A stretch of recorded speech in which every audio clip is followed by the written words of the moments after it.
जैसा कि हमने पीछे जो है ना structure of atom chapter number 2 start किया हुआ था, ठीक है। उसके अंदर हमने क्या करा था, थ्योरी स्टडी की थी। इसके अलावा हमने डिस्कवरी ऑफ इलेक्ट्रॉन और प्रोटॉन हमने डिस्कस कर लिया था, ठीक है। आज हम स्टडी करना है डिस्कवरी ऑफ न्यूट्रॉन्स, ठीक है।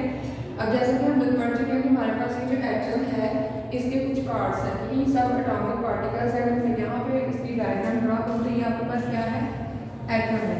तो एटम के सेंटर में क्या होता है, न्यूक्लियस, और न्यूक्लियस के अंदर क्या होते हैं, प्रोटॉन्स, न्यूट्रॉन्स, और यहाँ भी क्या होते हैं, इलेक्ट्रॉन्स होते हैं, ठीक है।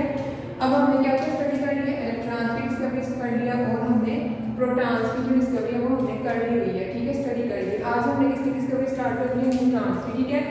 अगर हम न्यूट्रॉन्स की बात करें तो इसकी डिस्कवरी स्टार्ट करने से पहले, मैं इसके एक्सपेरिमेंट स्टडी करने से पहले मैं थोड़ा सा ब्रीफ सा देखूंगी, आपको बताऊंगी कि जो रदरफोर्ड था वो एक साइंटिस्ट था, ठीक है।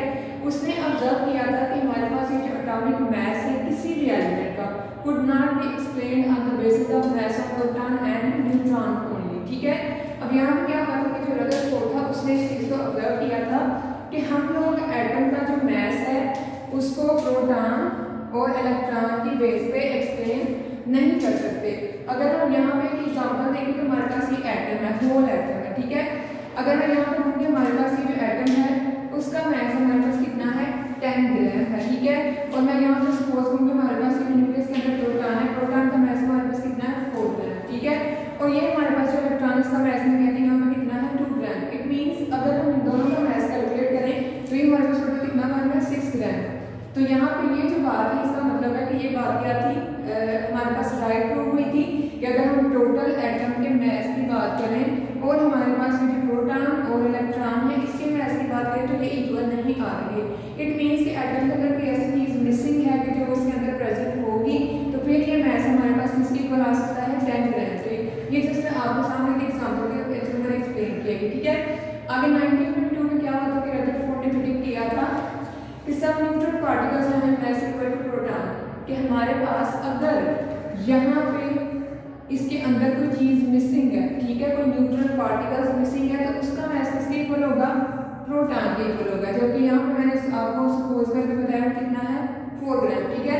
इट मीन्स अगर हम यहाँ पे करें 4 ग्राम, जो चीज़ यहाँ पे मिसिंग है, सपोज हम कहते हैं कि न्यूट्रल है, ठीक है, वो भी क्या है, 4 ग्राम प्लस 2, तो ये सारा हम काउंट करेंगे तो किसके इक्वल आएगा, 10 ग्राम के। इट मीन्स कि क्या हुआ कि साइंटिस्ट ने इस चीज़ को ऑब्जर्व किया कि यहाँ पे जो चीज़ मिसिंग है वो क्या हो सकती है, ठीक है। तो यहाँ पे उन्होंने इस चीज़ को देखा तो जो साइंटिस्ट ने ऑब्जर्व किया कि 1932 में चैडविक ने कहा था डिस्कवर किए थे न्यूट्रॉन्स, ठीक है। अब यहाँ पे मैंने जो न्यूट्रॉन कहा है वो बेसिकली यहाँ पे क्या है, न्यूट्रॉन पार्टिकल्स की मैं बात कर रही थी, ठीक है। तो फिर चैडविक ने क्या डिस्कवर किया, न्यूट्रॉन डिस्कवर किए कैसे, उसका जो एक्सपेरिमेंट था वो ये था कि उसने क्या किया था, बम्बार्डमेंट करवाई थी अल्फा पार्टिकल्स की, किसके ऊपर, बेरिलियम की सरफेस के ऊपर, ठीक है। अगर मैं यहाँ पे रिएक्शन राइट करूँ, ठीक है, तो हमारे पास क्या था, बेरिलियम 9 4 प्लस हमारे पास क्या था, हीलियम 4 2, तो यहाँ पे क्या हुआ था, कार्बन 12 कोक प्लस हमारे पास क्या हुए थे, न्यूट्रॉन्स प्रोड्यूस हुए थे, ठीक है। उसने क्या किया था कि ये जो हमारे पास हीलियम है, ठीक है, इसके जो अल्फा पार्टिकल्स हैं, ठीक है, इसकी बम्बार्डमेंट करवाई थी किसके ऊपर, बेरिलियम की सरफेस के ऊपर, तो हमारे पास रिजल्ट में को प्रोड्यूस हुई प्लस हमारे पास क्या हुए थे, हाईली पेनिट्रेटिंग न्यूट्रॉन्स प्रोड्यूस हुए थे, ठीक है। आगे वो कह रहे हैं हमारे पास ये जो रेडिएशन प्रोड्यूस हुई थी उसे हम क्या नाम दे रहे हैं, न्यूट्रॉन्स का नाम दे रहे हैं, ठीक है। आगे हम अगर इसकी प्रॉपर्टीज की बात करें तो न्यूट्रॉन्स कैरी नो चार्ज, ठीक है। उसने जो प्रॉपर्टीज ऑब्जर्व की थी कि हमारे पास जो न्यूट्रॉन्स है उसके ऊपर कोई चार्ज नहीं होता। जैसे मैं यहाँ पे आपको कहूँगा सपोज ये एटम है, एटम में तो प्रोटॉन है, इसके ऊपर पॉजिटिव चार्ज है, और ये यहाँ पे हमारे पास यहाँ है इलेक्ट्रॉन है, इसके ऊपर नेगेटिव चार्ज है। इट मीन्स कि हमारे पास नेगेटिव पार्टिकल्स भी आ गए हैं और पॉजिटिवली चार्ज पार्टिकल्स भी आ गए हैं। इट मीन्स जो थर्ड हमारे पास चीज़ आई है वो क्या होगी, न्यूट्रल होगी, ठीक है। इस वजह से न्यूट्रॉन के ऊपर कोई चार्ज नहीं था, ठीक है। आगे सेकंड इसकी जो प्रॉपर्टी है वो है दे आर हाईली पेनिट्रेटिंग।